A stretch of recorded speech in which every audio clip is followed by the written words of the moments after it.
Hi, everybody. It's Monique Pressley. I am so excited to be here with the Lemonheads and Lemonation. I'm hoping quite a few of you already know me, that I'll be familiar to you because I've been blessed to have the opportunity to be on Don's show a number of times since he started taking us all on this fantastic voyage on the Don Lemon channel. What I'm most excited about today is that I'm now going to get to be with you more regularly, coming to you on Fridays with The Week with Monique. We're not going to talk about everything that happened during the week. I know you guys are probably faithful listeners, followers, watchers of Don's shows. You make it for Hot Topics and you make it in the evening for Live at 5, and you're catching the things that happen midday, the posts that come at 2 p.m. But I'll be picking that one thing that if you don't pay attention to anything else that happened in the week, according to Monique, it'll be the one thing you should watch the most. But we're going to start a little differently. If you don't know me from Don's show as a legal analyst and a political commentator, maybe you've seen me on some other news programming or on my own show, Make It Make Sense with Monique Pressley, which is a digital show that starting on Monday will be live on YouTube at noon Eastern, but for the past couple of years has been live on IG. And we have developed a faithful following by promising you a few things. First, we bring you facts, we bring you data, we bring you information that you can rely on. And then yes, we bring opinions too, but those opinions are based in facts and in data. And so I'm making that same promise to you here. In the almost 30 years since I came out of law school, Howard University School of Law, HU, I have been a trial lawyer, a civil rights lawyer, as a criminal defense attorney, then working as a defense attorney, attorney general, senior litigator for a major municipality. And then after that, I started doing crisis management and doing civil rights law as an advocate. And I am still now a crisis manager and someone who's very involved and active in the lives of our citizens. It matters to me what happens to our vote. It matters to me that our civil rights be protected. It matters to me that each person, no matter who you are, has a say in the functioning of our government and the way that we are led. It matters, and frankly, you matter. So, enough about me. Let's talk about you. It's rough out here in these streets, child. You don't have to tell me. I know that the way that things have been going this past month, can you believe 30 days feels like 30 years, right? That we've been under the insanity of the Trump-Musk administration, or should it be Musk-Trump administration? And people are anxious. People are wondering if they're going to be able to send their children to Head Start. They're wondering if Medicaid is going to be available, or Medicare. They're wondering if their Social Security is safe. They are concerned about having a special needs child, whether they'll be able to send them to school and be able to get the services that they need. People in farmland are wondering if they're going to be given the shaft by our government. People from rural America, urban America, everything quite literally from the East Coast to the West and all in the middle. People are anxious, scared, nervous, angry, frustrated, bewildered, not having any idea truly what the plans are that our government have in store for us. It feels quite literally like an attack. And even though going forward, I will be giving you one thing for the week when we do the week with Monique, what I wanted to do today is try to give you quickly the best of me. I'm a crisis manager and I am a professional at teaching people how to handle crises. There are rules of engagement. There are rules that are involved, policies, regulations that are involved for the way that you handle a crisis. It's a little late for risk management. I do that too. But right now, this country is in crisis. And I hear so many people saying, what are we going to do? What can I do? So I want to take the time that's left for today and answer that question for you. What can we do? Do we really have to just sit here and take it?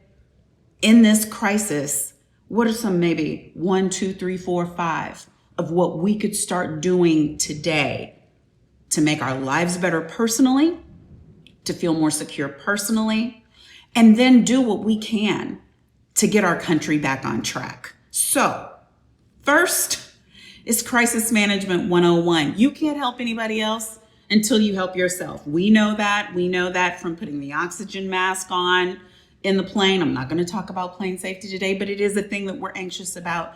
We know that from having children, that we can't help them and take care of them if we're falling apart and unsafe. But in a crisis, especially, it matters. One of the first rules for how you deal with yourself in a crisis, how you handle a crisis and come out on the other side and live to tell about it, is that first, you have to secure yourself. You got to secure the principal. Now that means you have to secure your body, your premises, your personality, and that of your family. Then it means you have to secure your health. Then it means you have to secure your finances. So first, secure your body. Let me ask you a question. If you needed to get out of here today, could you? If everything went just from the hell in a handbasket that it is now to a place where you just felt like it wasn't safe to remain, that your person, your body wasn't safe, if you had questions about whether you wanted to be in this country anymore. And by the way, you have the right to leave and the right to come back. So that makes me wonder, do you have a passport? Is it current? Is it valid? Are you sure? Like if you just needed to go get it right now, would you know where to go get it? And for your spouse or partner, and for your children, and for your elderly parents? Is everybody secure in their personhood that you could leave when you want to and come back when you want to?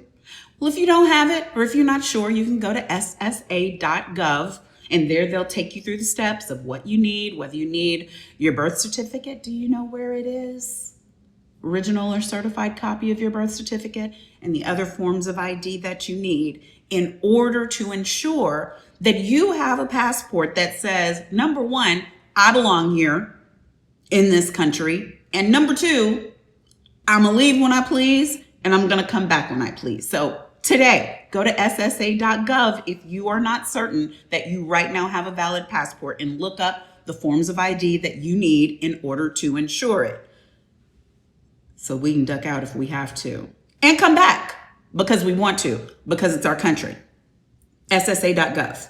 Then you'll see on there, they're going to ask you pretty soon, do you have a real ID?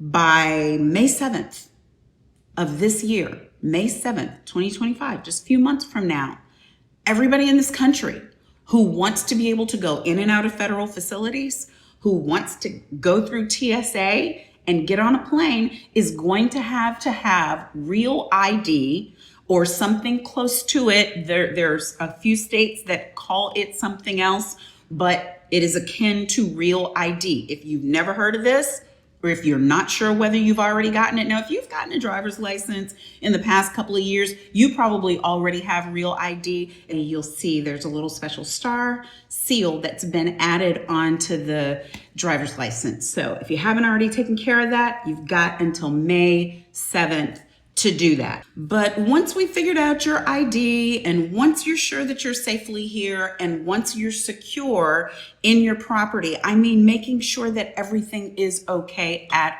home. Have you figured out what you would do if there's an emergency on the property? Have you figured out an exit strategy from your neighborhood?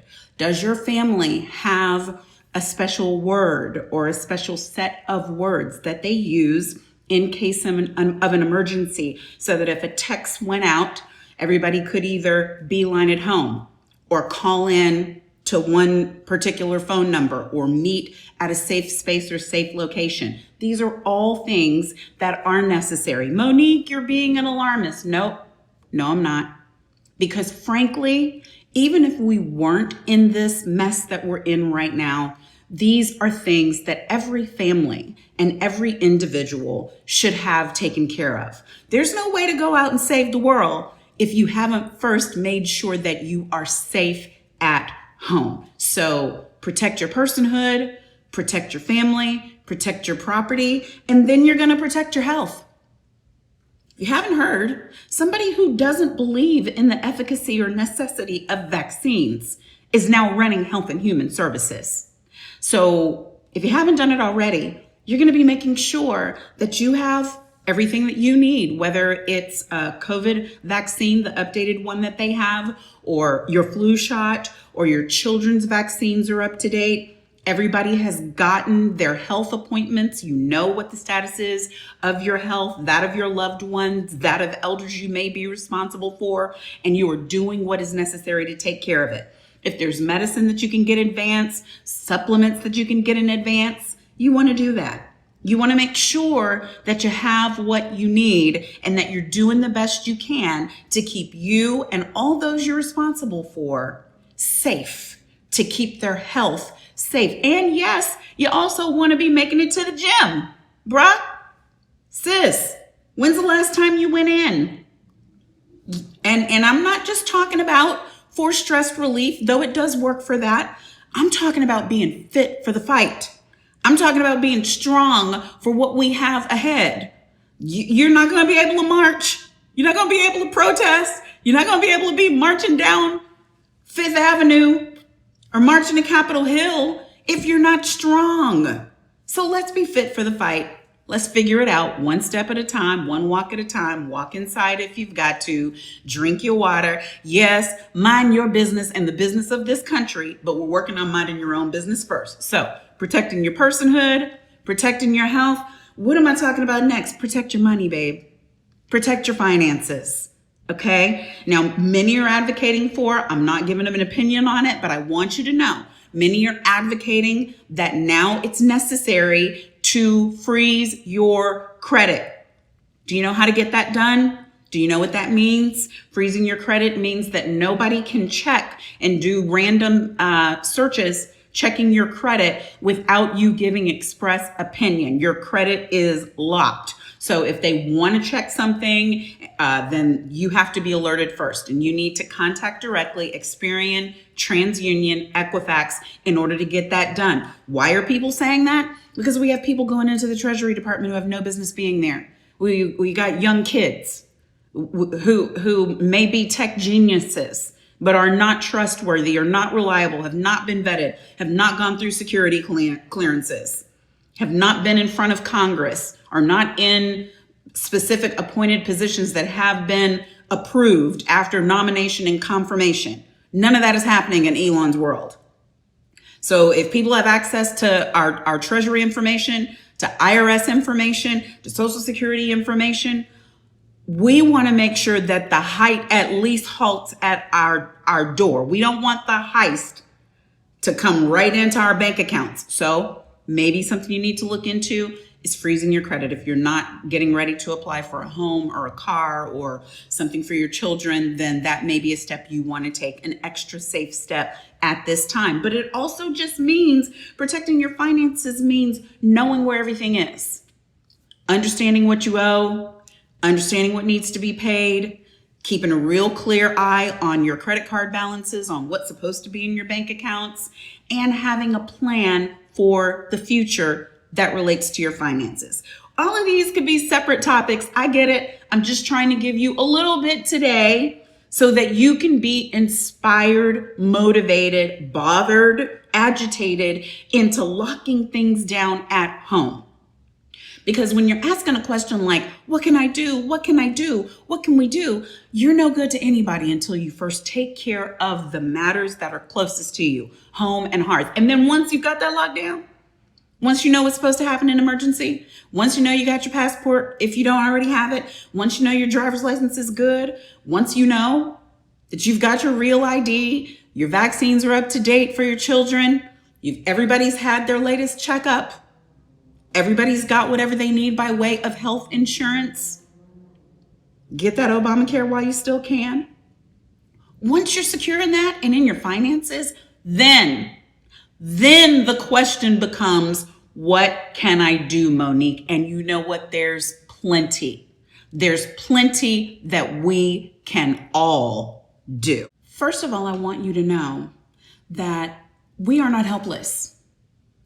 We have the power. Though people may be trying to take power away from us, though we may have a president that does not respect law, does not respect rules, does not respect the Constitution, does not respect the citizens, even the ones that voted for him, it doesn't mean that our Constitution cannot hold up. It doesn't mean that we don't have power in our vote, and it doesn't mean that we cannot use our voices to affect change. We have seen, unfortunately, all over the world where people have had to fight for their democracies or have had to fight to gain a democracy when they have been under threat from totalitarians, under threat from autocracies, under threat from people who want to be dictators. But that doesn't have to be us. So when you're thinking about it and you're frustrated and you're trying to figure it all out and you're anxious, I just want you to remember, no, damn it.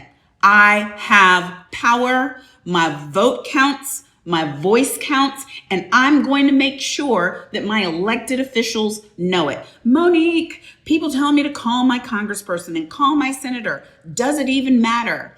I'm here to tell you yes. As someone who, when I first came to DC, worked in the member offices, the congressional offices of two then sitting members of Congress, Congressman Charlie Wilson. I worked in his office, and Congressman Jack Brooks was the first office I ever worked in when he was the chair of the Judiciary Committee. I can tell you, when members receive calls, not just any calls, but calls from their district, calls from their constituents, they want job security just like anybody else. That's one thing. And two, it makes them know what we care about. They're not up there just doing whatever they want to do. They're hearing from home what we're concerned about, what we care about. And right now, the volume on calls from members on the right side of the aisle and the left is way up. And we have to continue that. If you don't know the number to call, let me give it to you. You can call your congressperson at 202-224-3121. That's the main switchboard for the United States government, your Congress, your Senate. 202-224-3121. If you don't know who to ask for when you call that number, I'll tell you how to find out. Go to usa.gov and you can look up right there anybody in this government system who works for you. You can plug in your name, plug in your address, figure out your district, figure out who to call, and then get to dialing. I know we talk about protecting our peace. We talk about not going crazy. And I believe in all the things. That's why I told you everything before now. But listen, no justice, no peace is real. And they ought not have a minute of peace until they do right from us. And don't just call and bother the Democrats. If you're in a red state, if you have a Republican Congress member, they work for you. Dial them up on the phone. Show up and visit. We're going to be showing you next week some easy ways that you can go visit your member's office. It's not nearly as hard as you think it is. That building belongs to you. Does that mean break in? Does that mean try to assault people, trespass, cause people to die? No. But it means that when the building is open, you have a right to be there. You pay taxes. Your dollars go to keeping that building open and paying the salaries of the people who work there. So take charge. And yes, it does matter. What else can you do? Yes, you can protest. Absolutely. You can beat the streets. Look up people who are doing it. Get involved in your local community and find a way. Find a way to attach yourself to the issues that you care about. And if you don't know how to get that done, you can look up organizations like Democracy Forward. You can look up organizations like the NAACP, the National Association for the Advancement of Colored People. You can look up organizations like the ACLU. You can support the work that they're doing by getting involved on the streets, for sure, by protesting like with the National Education Association to keep our education system funded and safe, or you can protest by helping with your dollars. You can support these organizations, or you can protest by boycotting. You can let them really hear you by where you spend your money. In these corporate streets, listen, BS doesn't mean a thing. Your dollar, the way you spend it. So, right strategy for the right place at the right time. And all of these things matter. Do not lose hope. Do not lose hope. Keep the faith. I know it looks bleak, but I refuse to allow myself to buy into this defeatist mentality. If you did not vote for this administration, don't believe them when they're saying there's some kind of mandate. 220,000 votes in some swing states. And who knows how they got those. I'm not a conspiracy theorist. I'm just saying. I put nothing past criminals when you elect criminals to run the government. So, keep the faith. Faith without works is dead. Do this work. Start with your personal work and then work your way out to helping, because it is gonna take all of us. That's all the time I have for today. Thank you for joining. Thank you for listening. Thank you for being here on Don Lemon's channel, being part of Elimination, being a Lemonhead. If you're not yet a member, as Don tells you, please do subscribe, click the like button, join, do all of the things. But you can also follow me on my channel, Monique Pressley channel, and that's where you can find Make It Make Sense Monday at noon, Monday through Friday, weekdays noon Eastern. I'll be right there live. I'm at Monique Pressley on all my other socials. So if you're interested in more details about any of the things that I talked to you about today, that's where you can find it. I'm thankful we're going to have this time together. Until next week, y'all stay safe out there. Follow these steps. Let me copy Don and say, turn the TV off. Thanks everyone for watching. Your support means the world to us. So make sure you hit the like button and you subscribe to our channel to make sure that you never ever miss a video. We're live every day, 10 a.m. Eastern time. We drop even more content at 2 p.m. Eastern and 5 p.m. Eastern. And if you want more Don Lemon Show content, we'd love for you to become a member of the Lemon community, where you will receive access to special community posts. You'll get exclusive content and members-only live shows. So head over to our channel page or click the join button on this video.